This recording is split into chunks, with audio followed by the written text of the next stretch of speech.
خریمہان north Karachi Bharat میں حیدرآباد دکن سے 7 میل دور کولندہ نام ایک شہر ہے جہاں ایک کسان اپنے کھیتوں میں بیج بو رہا تھا۔ صبح کا وقت تھا، علاقے کا نواب سیر کرتا ہوا وہاں سے گزرا۔ کسان کو محنت سے کام کرتے ہوئے دیکھ کر نواب نے سوچا کہ کسان سے اس کی خیریت دریافت کرنی چاہیے۔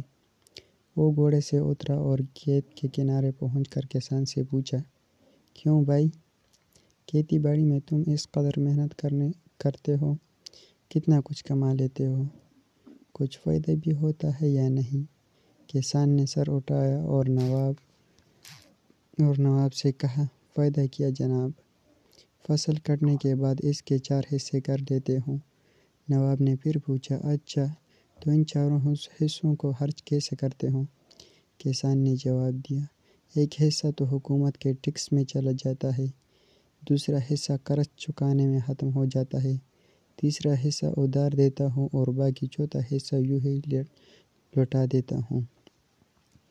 نواب کو کسان کی یہ عجیب و غریب باتیں سن کر بہت تعجب ہوا۔ خیریت سے پوچھا، تمہاری باتیں میری سمجھ میں نہیں آئی، صاف صاف بتاؤ، تم قرض چکاتے بھی ہو اور دیتے بھی ہو، ایسا کون سا قرض ہے جو ہر فصل پر ادا کرتے ہو اور پھر بھی ختم نہیں ہوتا، اور وہ کون ہے جسے تم ہمیشہ قرض دیتے ہو اور پھر 1/4 رقم تم یوں ہی اٹھا دیتے ہو؟ کسان نے جواب دیا، جناب بات دراصل یہ ہے کہ میرے والد نے ایک ساہوکار سے رقم ادھار لی تھی، والد کے مرنے کے بعد اس کا سود میں ادا کرتا ہوں، ایک حصہ ٹیکس دینے کے دوسرا حصہ یہ ادا ہو جاتا ہے اور تیسرا حصہ کیسے ادھار دیتے ہوں؟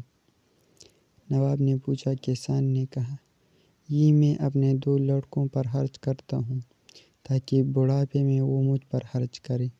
نواب نے پوچھا، اور یہ ایک حصہ فضول کیوں اڑا دیتے ہو؟ کسان نے کہا، میری ایک لڑکی بھی ہے، آپ کو پتہ ہے کہ آج کل جہیز کے بنا شادی نہیں ہوتی، جہیز ایک فضول رسم ہے، چوتھا حصہ اس کے جہیز کے لیے رکھتا ہوں، میری نظر میں یہ رقم لوٹانا ہی ہوا۔ نواب اس کی مدلل گفتگو سے بہت متاثر ہوا اور ایک بڑی رقم اسے انعام کے طور پر دے دیا، رخصت ہو گیا۔